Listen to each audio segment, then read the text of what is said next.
शैलेश लोढ़ा और मैं जानता हूं कि मेरे आते ही आप पूरे परिवार के साथ तैयार होकर बैठ गए टेलीविजन सेट के सामने और अब कह रहे हैं कि भाई एक बार शैलेश जी के साथ मिलकर कह देते हैं वाह वाह क्या बात है। हंसी का कोई आकार नहीं होता। आप जब भी हंसें बस इस तरह से हंसे कि सामने वाले की खुशी में शरीक हो जाए, इस तरह से न हंसे कि सामने वाले को बुरा लगे। जैसे एक दिन 1000 रुपए के नोट ने 1 रुपए के सिक्के से कहा कि यार तेरी क्या औकात है, तू कहाँ मैं कहाँ, मैं 1000 रुपए का नोट तू 1 रुपए का सिक्का। और देख आदमी बड़ा वही होता है जो ज्यादा बकबक न करे। जैसे मैं 1000 का नोट अगर मैं गिर जाऊं तो बिल्कुल आवाज नहीं करता, लेकिन तू 1 रुपए का सिक्का जब गिरता है तो कितनी आवाज करता है, क्योंकि तू हल्का है, छोटा है। सिक्का मुस्कुराया और कहने लगा आप बिल्कुल ठीक कह रहे हैं, आप बड़े हैं 1000 रुपए के नोट साहब, लेकिन मंदिर में जब भी चढ़ाए जाते हैं तब तक पूरे नहीं होते जब तक मैं आपसे मिल न जाऊं।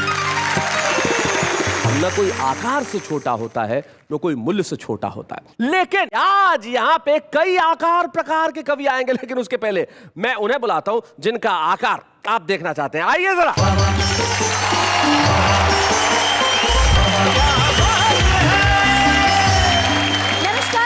नमस्कार।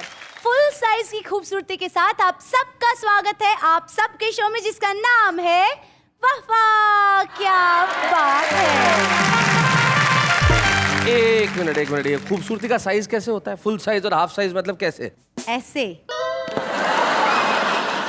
ये खूबसूरती का साइज है तो लगभग बेवकूफी का साइज भी यही है। स्वागत है आपका इसी कार्यक्रम में जिसका नाम है वाह वाह क्या बात है। लेकिन हमारे ये जो कवि है अलग अलग ढंग से किस तरह से बात करने वाले जरा नजर डाल लेते हैं। मैं आपको बताता हूँ, घर से जब भी बाहर निकलता हूँ पत्नी 2-3 रुपए की चिल्लर मेरी जेब में डाल देती है। अच्छा। और मुझे हिदायत देती है कि पड़े रहने देना, खर्च मत करना, घर से बाहर जा रहे हो, कहीं तेज हवा चले, आंधी चले, मुसीबत में पड़ोगे नहीं, जेब में थोड़ा वजन रहेगा तो उड़ोगे नहीं।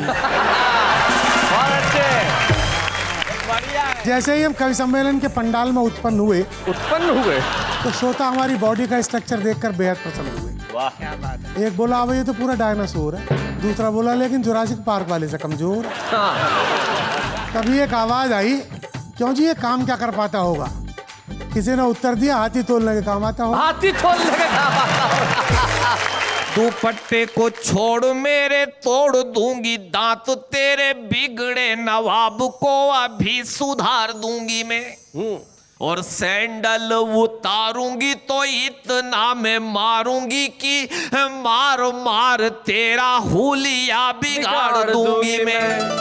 मुझ पे क्या मरता है जा मर मेरे देश पर, तेरे कफन के लिए दुपट्टा उतार दूंगी। वाह वाह वाह। भूखे भेड़िए सा जो डिनर पर टूट पड़े, अच्छा, उसे अजनबी अनजान कवि मानिए। एक प्याली चाय से हो जिसकी थकन दूर, उसे मन मौजी मेहमान कवि मानिए। माइक पे आते ही जो पानी का गिलास मांगे, उसे साधु संत या सुजान कवि मानिए।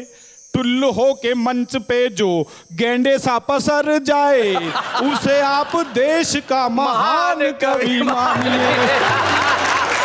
आपने देखा होगा शैलेश जी कई बार कि शादी के समय क्या होता है, दूल्हा रिसेप्शन के समय पहले आकर बैठ जाता है, दुल्हन बाद में आती है। तो किसी ने मुझसे क्वेश्चन किया कि कोई बात नहीं, दूल्हा तो आके बैठ गया, दुल्हन भी आ रही है, माला पहनाएगी, लेकिन दुल्हन के साथ में 3-4 लड़कियां आ रही है, ये क्यों आ रही है, इनका क्या काम है? मैंने कहा देखो, जिस प्लॉट की रजिस्ट्री हो रही होती है, नक्शे में आसपास के खाली प्लॉट भी तो दिखाने पड़ते हैं।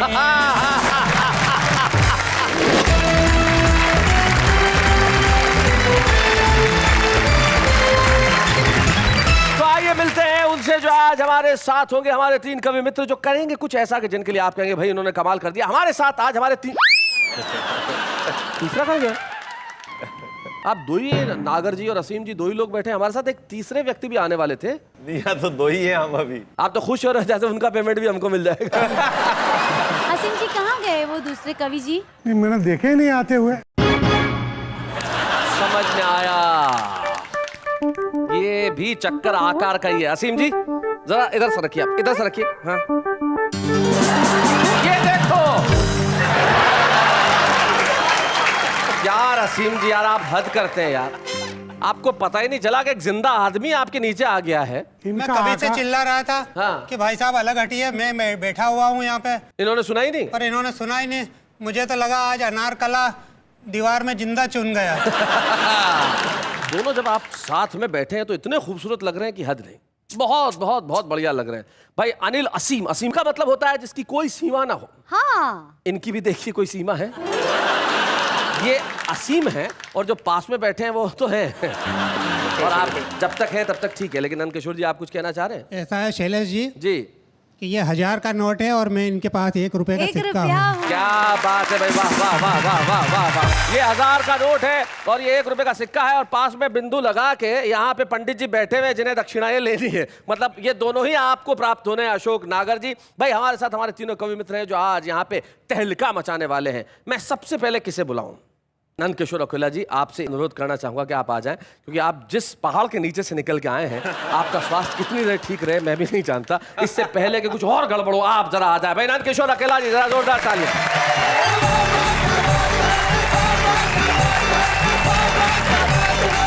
दुबले पतले आदमी की बड़ी विचित्र समस्याएं होती है भाई साहब। कदम कदम पे खतरा रहता है, बहुत सावधानी से चलना पड़ता है। मैं आपको बताता हूँ, घर से जब भी बाहर निकलता हूँ, पत्नी 2-3 रुपए की चिल्लर मेरी जेब में डाल देती है। अच्छा। और मुझे हिदायत देती है कि पड़े रहने देना, खर्च मत करना, घर से बाहर जा रहे हो, कहीं तेज हवा चले, आंधी चले, मुसीबत में पड़ोगे नहीं, जेब में थोड़ा वजन रहेगा तो उड़ोगे नहीं। बहुत अच्छे, बढ़िया है। तो उस बेचारी को मेरी बहुत चिंता है साहब, करेक्ट। और चिंता करना भी चाहिए, आखिर मैं उसका पति हूँ। हाँ, हाँ, कैसा भी हूँ तो क्या हो गया। हाँ, उसकी मांग का सिंदूर हूँ मैं, ओहो, बॉस, हालांकि चुटकी भर हूँ। देखो, सिंदूर तो चुटकी भर ही काम में आता है। जी, और किसी को ऐसा पति मिल जाए तो ऐसा थोड़ी कि वो रोज मुट्ठा भर भर के माथे पे सिंदूर लगाए। पर मेरी दुबली पतली काया की वजह से सब लोग मेरी मजाक उड़ाते हैं भाई साहब। जी। जहाँ भी जाता हूँ लोग हंसते हैं, मेरे को बहुत बुरा लगता है। मैं आपको बताऊं, पहले जवानी में मैं कहीं भी जाता था तो लड़कियां मेरे को बहुत घूर घूर के देखती थी। ये अंजलि जी तो अभी भी देख रही है। अच्छा, तो मैं क्या समझता था कि मैं बहुत हैंडसम हूँ। ओहो, वो तो बहुत दिनों बाद पता चला कि जहाँ भी जाता था लड़कियां तो मेरी मजाक उड़ाती थी, आपस में कहती थी, अरे देख देख कैसा लड़का जा रहा है, सूखे गन्ने जैसा। तो ये जो मेरी काया देखकर सब मेरी हंसी उड़ाते हैं, मजाक उड़ाते हैं, उनके लिए 2 पंक्ति कहता हूँ। जी, स्वागत है। क्या ऊपर ऊपर से क्या देखते हो रे? ओहो, हाँ, मेरे को गुस्सा आता है फिर मैं ऐसे ही बकता हूँ, अच्छा, और तो क्या कर सकता हूँ। बहुत अच्छे। क्या ऊपर ऊपर से क्या देखते हो रे? कोई दिल परख कर तो देखो, सूखे गन्ने में भी रस मीठा है, कोई चक्कर तो देखो। वो क्या है कि दुबले पतले आदमी को एक तो जोश बहुत आता है। बहुत। वो खली पहलवान को आपने देखा होगा, हाँ, बिल्कुल मेरे जैसा ही दिखता है। ये हंसने की बात नहीं है। देखो, उसका वजन है 220 किलो और मेरा वजन है 20 किलो 200 ग्राम। तो अब कोई ज़्यादा फर्क तो है नहीं। बिल्कुल। आपको पता होगा एक इंटरनेशनल कुश्ती में खली एक पहलवान से हार गया था। तो मुझे बहुत गुस्सा आया। मैंने कहा अपने देश के पहलवान को कोई विदेशी हरा दे, और वो भी मेरे होते हुए। ओहो, इस घटना का ऐसा हुआ प्रभाव कि आओ देखा ना ताओ, मैं भी पहुंच गया इंटरनेशनल कुश्ती में। लड़ने नहीं, देखने। और वहां जाकर मैं भी दर्शकों के बीच में एक कुर्सी पर बैठ गया। सामने रिंग में एक पहलवान खड़ा खड़ा ललकार रहा था, पर कोई भी उससे लड़ने नहीं जा रहा था। अच्छा। जब बहुत देर हो गई तो दर्शक बोर हो गए, हंगामा करने लगे, कुर्सियां उठा उठा कर रिंग की तरफ फेंकने लगे। तो मेरे पड़ोस वाले दर्शक ने भी जोश में आकर एक कुर्सी उठाकर रिंग की तरफ फेंक दी। अब उसे पता ही नहीं था कि उस कुर्सी में मैं भी था। बहुत अच्छे। अब वो पहलवान भी मुझे आंखें फाड़ फाड़ कर देखने लगा। बोला, मच्छर तू यहाँ क्यों आया? मैंने कहा, यार आया कौन, मुझे तो यहाँ फेंका गया। वो बोला, चल तैयार हो जा लड़ने के लिए। तो मैंने भी कह दिया, तू भी तैयार हो जा जेल में सड़ने के लिए। ओहो, वो बोला, कैसे? मैंने कहा, ऐसे, तू मुझे हाथ भी लगाएगा तो मर्डर के केस में फंस जाएगा। बहुत अच्छे। इतना कहकर मैंने उसकी गर्दन अपनी दोनों बाहों में जकड़ ली। दर्शक तालियां बजाने लगे कि वाह, इसने तो पहलवान की गर्दन पकड़ ली। पर भाई साहब, मैं तो उसके कान के पास मुंह ले जाकर बोला, पहलवान तुझे जीतने के कितने डॉलर मिलेंगे यार? वो बोला 25,000। मैंने कहा अगर तू हार गया इस बार तो मैं तुझे डॉलर दूंगा 50,000। ओहो। तो वो अपना हित जान गया, मेरी बात तुरंत मान गया। फिर तो मैंने भी खूब घूंसे जमाए, अच्छा। खूब लातें चलाई। हालांकि ऐसा करने से चोटें तो मुझे ही आई। बहुत अच्छा। उसका क्या बिगड़ना था, वो तो पत्थर जैसा था। पर देश की इज्जत का सवाल था, खली की हार का बदला लेने का भी ख्याल था। इसलिए मैंने खूब घूंसे जमाए, खूब लातें चलाई और मारते मारते जब मैं हो गया अधमरा तो मेरी हालत देखकर वो पहलवान भी डरा। उसने सोचा ये यूं ही मारता रहा तो सचमुच मर जाएगा, मेरा पेमेंट भी डूब जाएगा, मुझे अंदर भी करवाएगा। तो वो बेचारा तुरंत नीचे गिरकर ढेर हो गया। मैं भी उसकी छाती पर चढ़कर शेर हो गया। दर्शक चकित हो गए, बोले इसने गजब करामात कर दी। और खुश होकर सबने मुझ पर डॉलरों की बरसात कर दी। हाय हाय हाय हाय हाय, क्या बात है। पर भाई साहब, यहीं खत्म नहीं हुआ ये किस्सा। शाम को होटल में आ गया मांगने वो अपना हिस्सा। मैंने कहा अरे तू पहलवान ही रहेगा या कभी अकल से भी काम लेगा? अरे रिंग में जो हुआ वो परिस्थितियों का दबाव था, वो तेरा दाव था और ये मेरा दाव था। भाई बहुत अच्छे। और मेरी अक्ल के इस दाव ने तेरी ताकत को धूल चटाई है। अरे अकल के दुश्मन, अकल ने तो हमेशा ही ताकत पर विजय पाई है। क्या बात है भाई, वाह वाह, बहुत।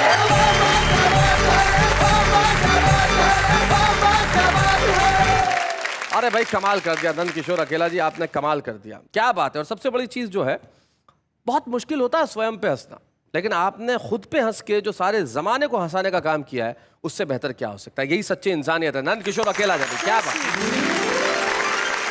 लेकिन आपने अपना ये जो तखल्लुस है अकेला क्यों रखा हुआ है? दरअसल क्या है भाई साहब, मेरी पत्नी को भी मेरे नाम की वजह से बड़ी प्रॉब्लम होती है। कई बार क्या है, महिलाएं आपस में बैठती है तो एक दूसरे को अपना परिचय देती है जी। बोले मेरे पति नागर जी हैं, एक बोलती मेरे पति वसीम हैं। तो मेरी पत्नी भी बोल देती है कि मेरे तो पति अकेला है। हाँ।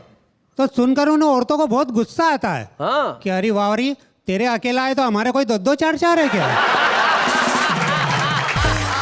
तब मैं उनसे बोला कि चाहे कोई भी नाराज हो जाए, मैं तेरा पति अकेला हूँ और अकेला ही रहूंगा। क्या बात है भाई, वाह वाह वाह। नंद किशोर जी की पत्नी कहती है कि हमारा पति अकेला है, तो अनिल जी की पत्नी कहती होगी अगर ये अकेला है तो ये तो बहुत सारे हैं। मतलब आपके भौगोलिक आकार प्रकार की वजह से मेंटेन कैसे होता है ये?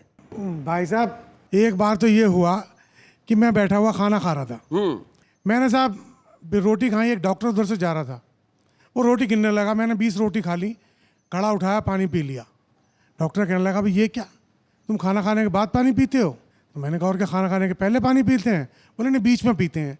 मैंने कहा लाओ भाई लाओ, 20 रोटी और ले आओ, हम पानी को बीच में करे ले रहे हैं। ऐसे मेंटेन कर रहा हूँ 40-40 खा के एक बार में। चलिए भाई, अनिल असीम जी ने ये जो वृत्त है, ये जो उदर है, ये बहुत मेहनत और बहुत परिश्रम से मेंटेन किया है, और हम चाहते हैं कि ये जो मेंटेन किया हुआ उदर है, इसके कुछ राज हमें आके बताएं। तो अनिल असीम जी जो बहुत जोश के साथ कविताएं पढ़ते हैं और सारी दुनिया को हंसाते हैं, आइए बुलाते हैं उनसे। आइए अनिल असीम जी, आइए।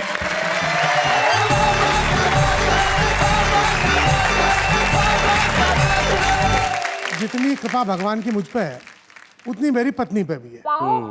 मतलब आप ये मान के चलें कि दोनों पहिए ट्रैक्टर के ही हैं। इसलिए गाड़ी ठीक चल रही है। Very good. अब साहब हुआ क्या कि मैं एक कवि सम्मेलन में चला गया और घर पे चोर आ गया।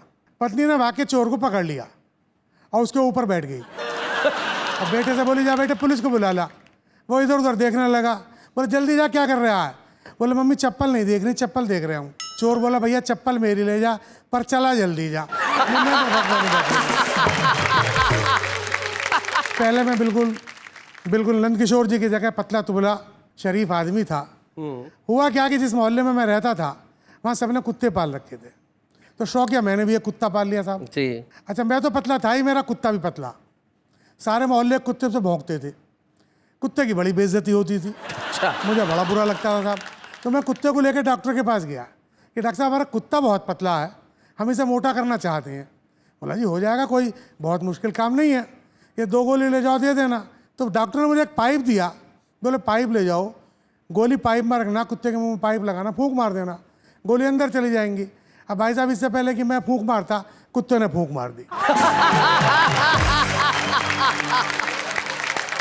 तो जैसा मैं आपको बताना चाह रहा था कि बहुत सारी टिप्पणियां मुझ पर होती हैं, जी मैंने उन सारी टिप्पणियों को जोड़ा और एक ये प्रयोग किया कि एक कविता का रूप उन्हें दिया। जी सुनाए। आप मन में ये बात रखें कि मैं एक कवि सम्मेलन में गया और वहाँ लोगों ने देख के मुझे कुछ टिप्पणियाँ की। स्वागत है कि जैसे ही हम कवि सम्मेलन के पंडाल में उत्पन्न हुए तो श्रोता हमारी बॉडी का स्ट्रक्चर देखकर बेहद प्रसन्न हुए। एक बोला अब ये तो पूरा डायनासोर है, दूसरा बोला लेकिन जुरासिक पार्क वाले से कमजोर। तभी एक आवाज आई, क्यों जी ये काम क्या कर पाता होगा?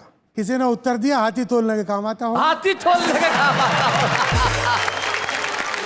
इसी बीच एक श्रोता ने शंका जताई कि भगवान ही जाने आज कवि सम्मेलन कैसे हो पाएगा, इसके मंच पे चढ़ते ही मंच टूट नहीं जाएगा। हाँ। तो हमने उस श्रोता को अपने पास बुलाया, उसे बड़े प्यार से समझाया कि आराम से बैठो दोस्त, मंच नहीं टूटेगा, हम पूरी तसल्ली करके आए हैं।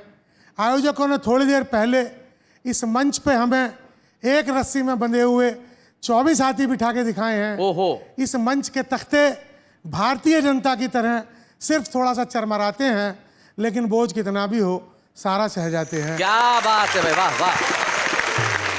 इसी बीच एक श्रोता एक बाल्टी में दूध लेकर आया, दूध, और हमारे फूले हुए पेट पर हाथ फेरता हुआ बोला, उस दिन तो हमें मौका ही नहीं मिल पाया, आज हम सबके सामने आपको दूध पिलाएंगे।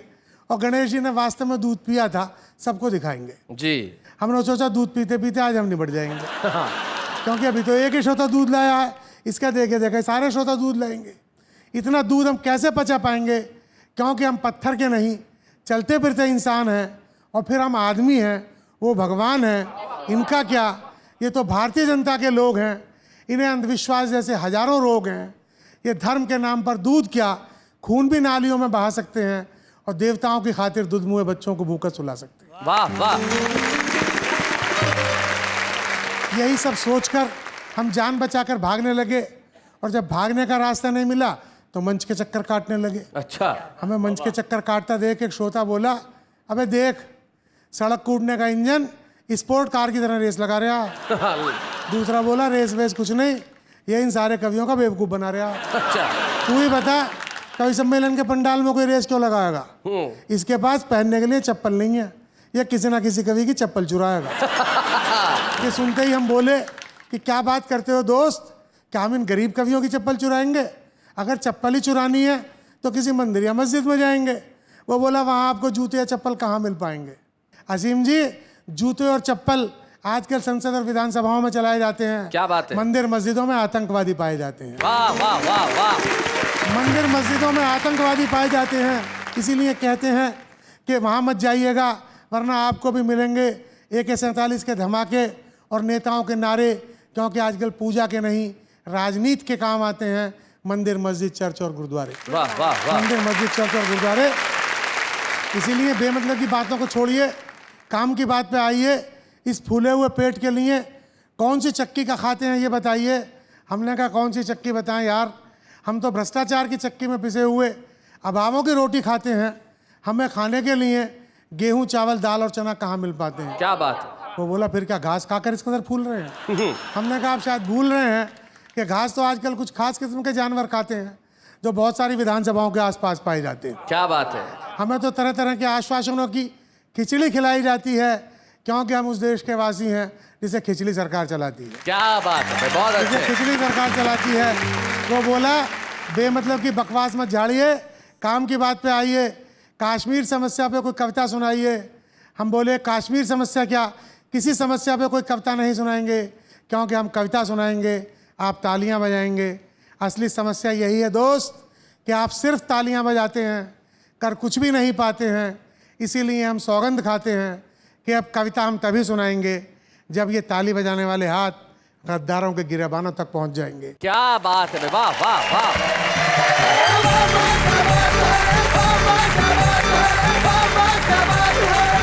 क्या बात है अनिल जी भाई, वाह। आपकी कविताओं के अंदर हास्य की खनक के साथ जो व्यंग की धार थी वो बड़ी जोरदार थी। आपने अपने शरीर से कविताएं निकाली और अपने शरीर की कविताओं को पूरे देश की समस्याओं तक जोड़ दिया। इससे बेहतर क्या हो सकता है। अनिल असीम जी, बहुत बहुत शुभकामनाएं। क्या बात है, वाह वाह। उन्होंने सुनाया वो अद्भुत है। लेकिन अब एक ऐसे व्यक्ति को हम बुलाते हैं जो जिंदगी के आसपास के छोटे मोटे ऑब्जर्वेशन से हास्य पैदा करते हैं, जो निजी जिंदगी की बातचीत होती है और हमारे देशों में ग्रामीण अंचलों के अंदर किस तरह से बातचीत होती है, उसका जो एक अनूठा अंदाज है वो अशोक नागर के पास है। अशोक नागर अपनी जो ये शैली है, बातचीत की शैली, उस बातचीत की शैली में हमारे ग्रामीण जीवन को जिस तरह से जिंदा करते हैं, आइए देखते हैं अशोक नागर।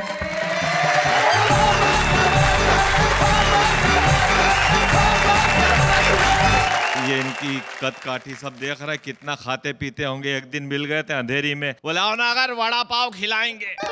मैंने कहा रहने दो। अरे नहीं खिलाएंगे, नहीं माने। होटल में ले गए, इनने ऑर्डर दिया, बोले एक एक वड़ा पाव 2 जगह। 2 ही ने खाया। ये फिर बोले नागर वड़ा पाव तो खा लिए, पैसे तो है ही नहीं, होटल वाले को क्या बोलूं। मैंने कहा एक एक वड़ा पाव और बोल दो। मेरे को तो भाई साहब शैलेश जी ऐसा लगता है कि विधाता को भी टारगेट पूरा करना होगा तो सारी बला इन 2 ही पे टाल दी। जो गीली मिट्टी अकेला के ऊपर डालनी थी वो अनिल जी पे डाल दी।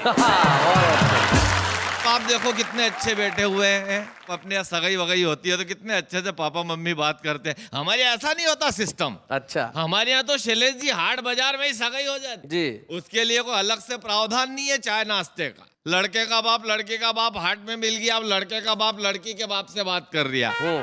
आपकी लड़की होशियार तो है। इतनी होशियार तो इतनी है कि जब ये लुका छिपी खेलते हुए कोयले की खदान में छिपती थी तो इसकी माँ कोई नहीं दिखती थी।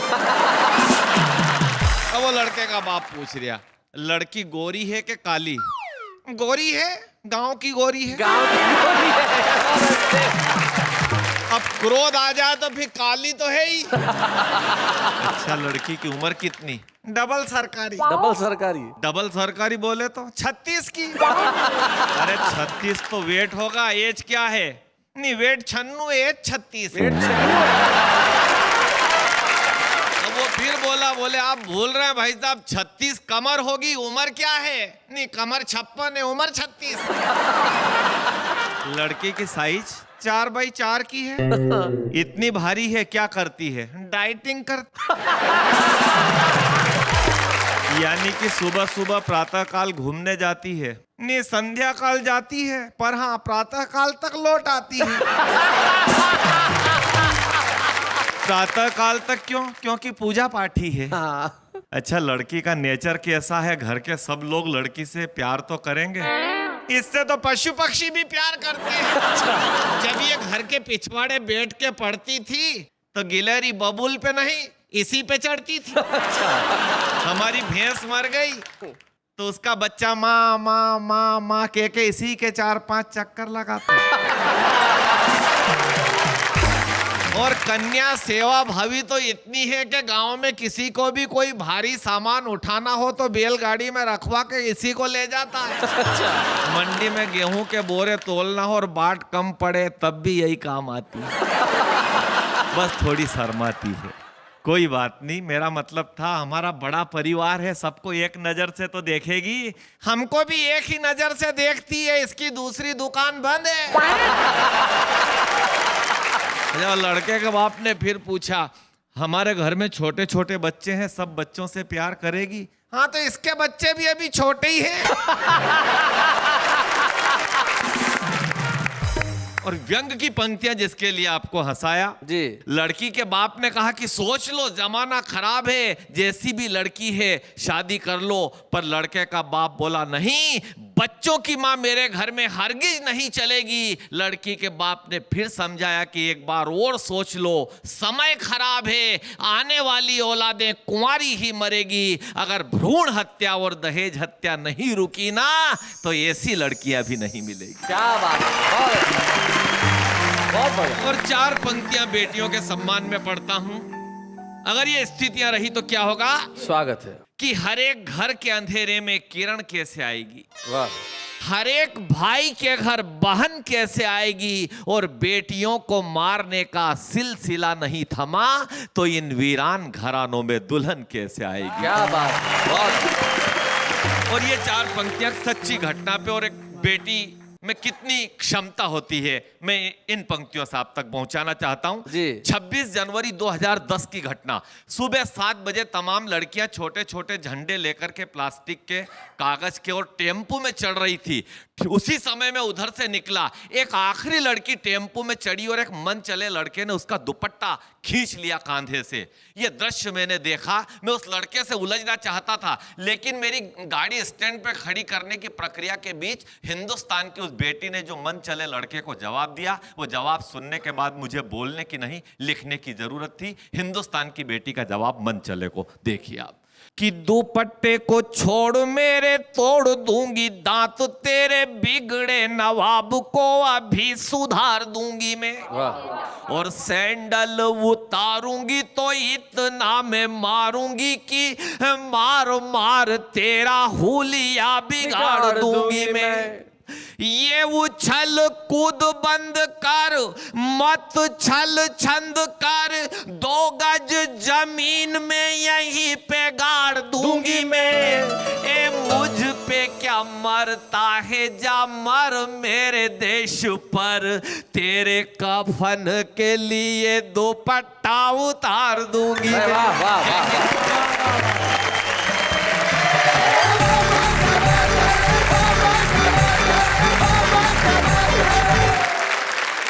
हिंदी हास्य कवि सम्मेलनों का इतिहास अधूरा है जब तक उसमें अल्हड़ बीकानेरी जी का नाम न हो। वाह वाह। एक ऐसे कवि जिनकी छंद शास्त्र पे इतनी अद्भुत पकड़ थी कि लोग उनसे सलाह लेने जाते थे, अपनी गजलों में इस्लाह कराते थे। वो अल्हड़ जी जब मंच पे पढ़ते थे तो सारा प्रांगण तालियों से गूंज उठता था। अल्हड़ जी यदि आज इस दुनिया में होते तो निश्चित तौर पे इस मंच पे होते।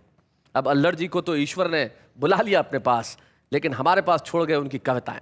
हम चाहते हैं अल्हड़ बीकानेरी जी के खूबसूरत अंदाज को हम जिंदा करें आपके बीच में, और उनकी कविताएं पढ़ने के लिए मैं बुलाता हूं प्रवीण शुक्ल को।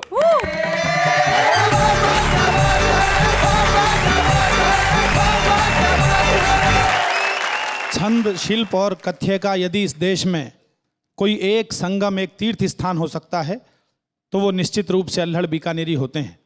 वो मेरे रोम रोम में रमे हुए हैं। कुछ देर के लिए ये मान लीजिए उनकी आत्मा मेरी आत्मा में प्रवेश कर रही है। मैं एक छंद के साथ बात शुरू करता हूं। स्वागत। उन्होंने 4 अलग अलग कवियों की अलग अलग पहचान बताई। देखिए वो पहचान क्या है। जी। कि भूखे भेड़िए सा जो डिनर पर टूट पड़े, अच्छा। उसे अजनबी अनजान कवि मानिए। एक प्याली चाय से हो जिसकी थकन दूर, उसे मन मौजी मेहमान कवि मानिए। माइक पे आते ही जो पानी का गिलास मांगे, उसे साधु संत या सुजान कवि मानिए। टुल्लू हो के मंच पे जो गेंडे सा पसर जाए, उसे आप देश का महान कवि मानिए। अल्हड़ जी देश के एकमात्र ऐसे हास्य कवि थे जिन्होंने अपने हास्य कविता में गीत के कई अंदाज को बांधा। वो शास्त्रीय गायन में भी कविताएं करते थे। उनका एक प्रसिद्ध गीत था, वोट मांगन निकले नेताजी। खास अंदाज में पढ़ते थे। और उनकी एक बड़ी मशहूर कविता जो मेरे ख्याल से हिंदी कवि सम्मेलनों के मंच पे पहली बार ऐसा हुआ कि उन्होंने कव्वाली को हास्य कविता में ढाला। अगर वो ना सुनाई जाए तो फिर क्या बात है।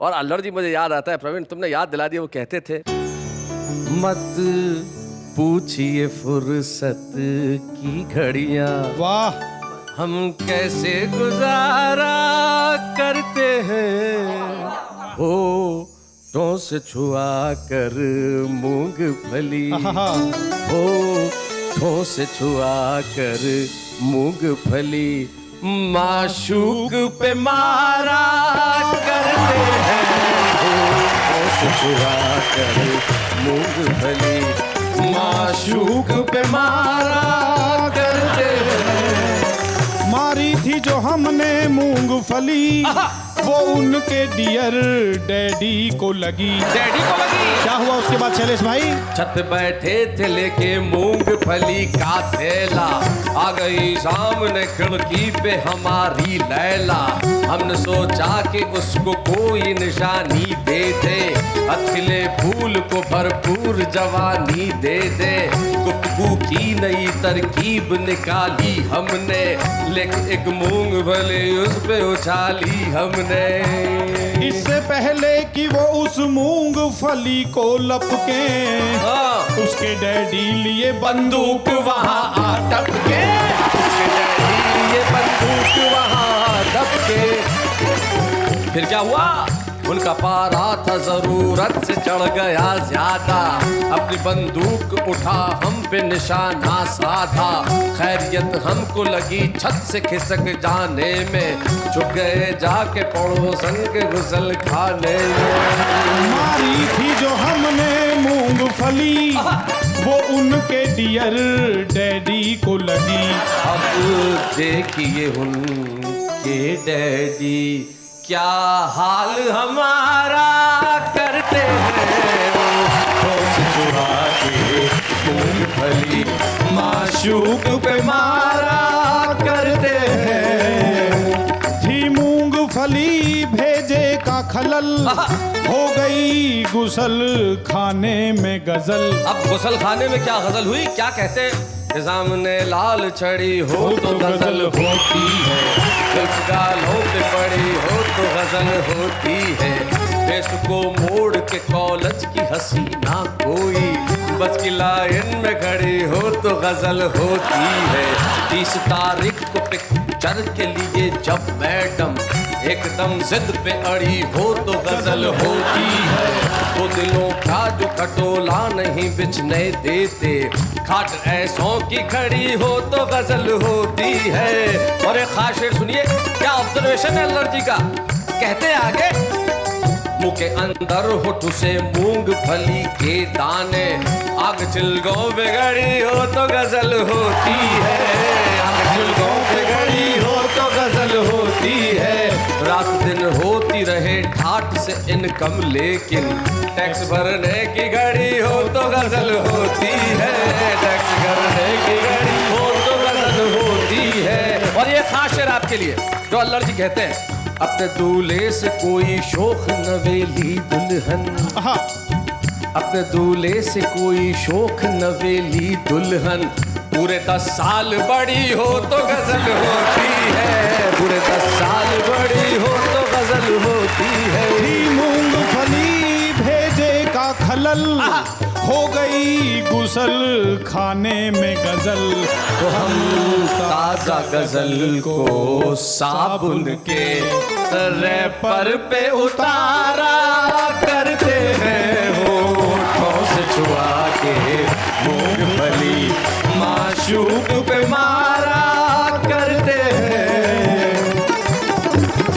आफत है गुसल खाने की घुटन, कब होगा न जाने उनसे मिलन। और अब गुसल खाने का सात्विक दृश्य देखिए, ऐसा अल्लर जी कहते हैं कि लट के हैं, लट के हैं, वो लट के हैं, लट लट लट लट लट लट लट लट लट लट लट लट के है पड़ोसन के कपड़े, ओ लट के है पड़ोसन के कपड़े, हम उनको निहारा करते हैं।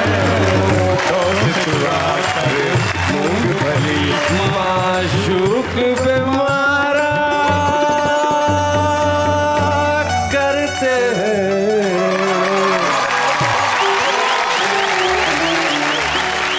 ये अल्लड़ बीकानेरी जी थे। अल्लड़ जी अगर जीवित होते तो निश्चित तौर पे वाहवा क्या बात है कि मंच पे सम्मानित होने वाले प्रथम 1-2 कवियों में होते। ईश्वर ने हमें ये मौका तो नहीं दिया, लेकिन हमें ये मौका जरूर दिया कि हम मरणोपरांत अल्लड़ जी को सम्मानित करें। हमारे बीच में है अल्लड़ बीकानेरी जी के ज्येष्ठ पुत्र श्री अशोक कुमार शर्मा। जोरदार तालियों के साथ स्वागत है उनका।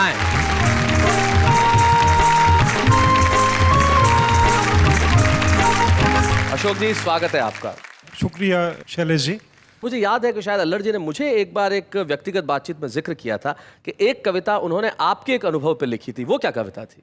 मेरी शादी के लिए लड़की वाले मुझे देखने के लिए आने वाले थे जी, और मैं गलती से किसी काम से उस समय घर पे नहीं था। अच्छा, पिताजी उस समय घर पे थे। तो जब वो दृश्य बना, घटनाक्रम बना, क्या घटना थी? सच्ची घटना है, मेरी सास ने उन्हीं को लड़का समझ लिया था।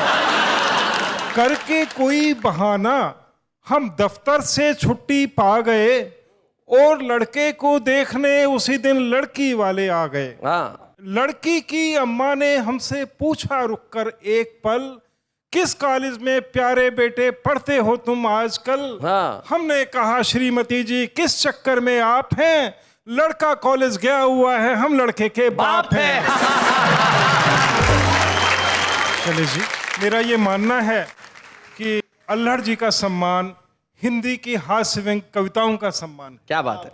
हम आज अल्हड़ बीकानेर जी को सम्मानित कर रहे हैं। अशोक यहाँ खड़े हैं, हम अशोक जी को सम्मानित करना चाहते हैं और असल में अल्हड़ जी जहाँ भी हैं हमें आशीर्वाद दे रहे होंगे और वहाँ ऊपर बैठ के कह रहे होंगे वाह वाह क्या बात है। बच्चे हैं या बूढ़े हैं, नर है या नारी है, हंसी देने वालों के सब ही आभारी है, कविता सुनाने वाले अब सबके साथ है। बाबा क्या बात है, बाबा क्या बात है। निश्चित तौर पे कभी कहीं भी रहे, चाहे वो इस धरा पे हो ना हो, छिप नहीं सकता और कविता की प्रतिभा तो कहीं नहीं छिपती। शायद इसीलिए वाह वाह क्या बात है ने सोचा कि कविता की प्रतिभाएं जहां भी हैं हम उन्हें ढूंढ के निकालेंगे और हमारे छुपे रुस्तम को बुलाएंगे। आज एक ऐसे छुपे रुस्तम को हम आपके समक्ष प्रस्तुत कर रहे हैं जो राजस्थान के नागौर के डीडवाना कस्बे से हमारे बीच में छुपे रुस्तम आते हैं। नाम है जिनका अशोक सेवदा।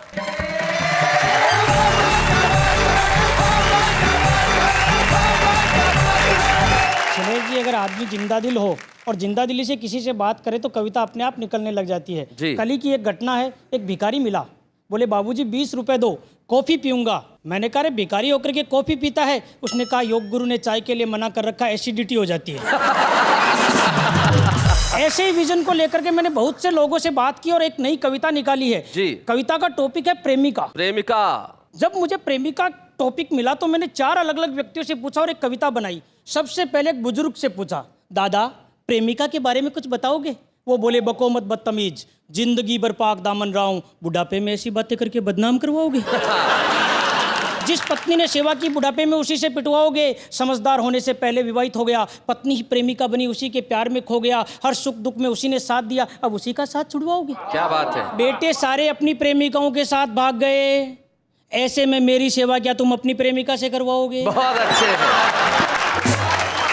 फिर एक नेताजी से पूछा प्रेमिका के बारे में क्या कहते हैं? वो बोले कुछ नहीं कहते हैं, चुप ही रहते हैं, ऐसे संवेदनशील विषयों पर सोच समझकर बयान देते हैं, आप चले जाइए, हम कुछ नहीं बताएंगे, बताया तो हमारे पारिवारिक संबंध बिगड़ जाएंगे, आप हमारी पत्नी को हमसे नाराज करवाएंगे, क्या मिलेगा आपको जब आप मेरे मुख से मेरी कुर्सी को मेरी प्रेमिका कहलवाएंगे? बहुत अच्छे हैं।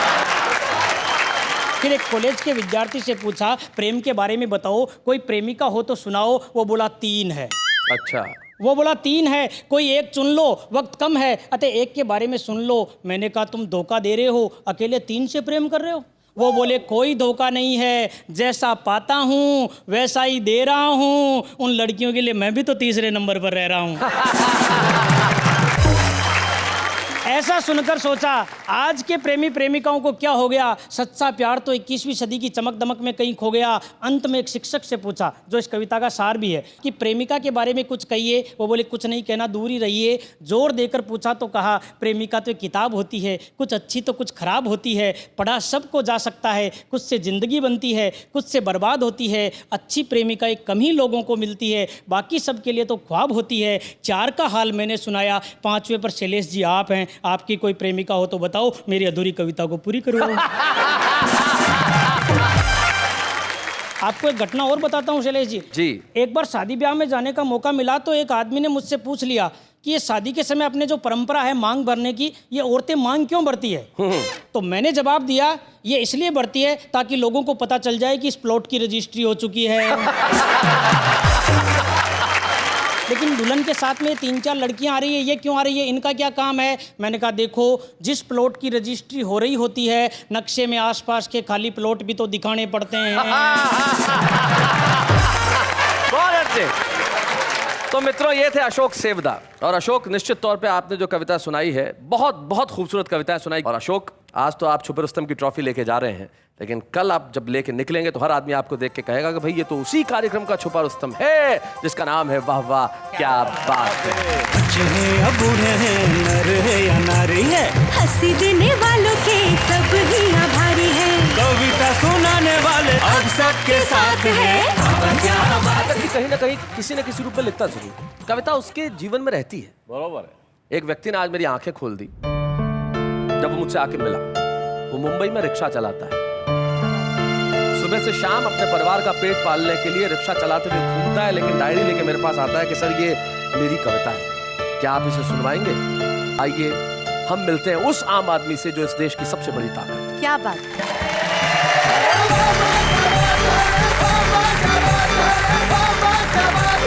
अपना नाम सबसे पहले बताएं। मेरा नाम दादा सोमा ताकपीर है।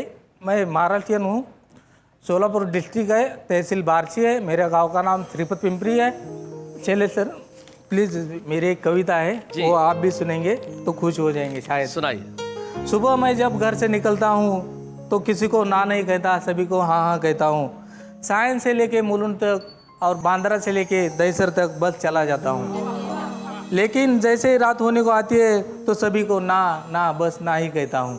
क्योंकि मैं रहता हूँ घाटकोपर में, वहाँ पे भी मेरा लोग करते हैं इंतज़ार।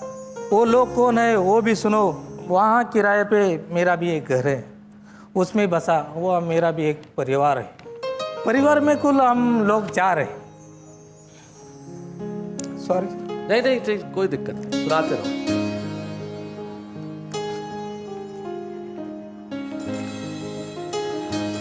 परिवार में हम कुल लोग 4 हैं। कौन कौन है बताओ? एक तो खुद मैं हूँ, दूसरी मेरी धर्मपत्नी रोहिणी और मेरी बड़ी बेटी संस्कृति है। संस्कृति जी। और चौथा मेरा लड़का संस्कार है।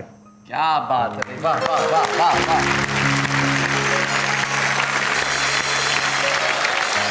यही तो मेरी जिंदगी है यारो, और यही तो मेरी संपत्ति है। ये लड़की और एक लड़का, यही तो मेरी जिंदगी है यारो, यही तो मेरा संसार है। संसार है, बस संसार है। क्या बात है, वाह वाह वाह वाह, बहुत बढ़िया।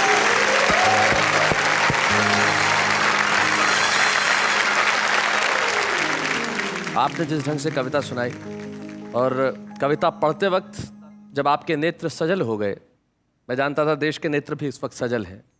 ये है भारत, ये है हिंदुस्तान, ये है इस देश की सबसे बड़ी ताकत, जो सुबह से शाम सड़कों पे दौड़ता है, चाहे धूप हो, गर्मी हो, बारिश हो, ठंड हो, वो किसी को ना नहीं कहता। लेकिन जब शाम को उसका नीड़ पुकारता है तो वो सबको ना कहने लगता है। उसे लौटना होता है उस जगह जहां उसकी पत्नी है, जहां उसकी बेटी है, जहां उसका बेटा है, जहां उसका संसार है। और यकीन मानिए, आप जैसे लोगों के घरों में ही संस्कृति जिंदा है, संस्कार जिंदा है। आपने हिंदुस्तान की संस्कृति को जिंदा रखा है, आपने हिंदुस्तान के संस्कार को जिंदा रखा है। दादा सोमा ने सिर्फ कविता नहीं सुनाई है, हम सबको ये महसूस करा दिया है कि आखिर संस्कृति और संस्कार किस तरह से जिंदा रखे जाते हैं। आज सिर्फ इनके लिए नहीं, हम 125 करोड़ हिंदुस्तानी भाइयों के लिए कहते हैं, वाह वाह क्या बात है।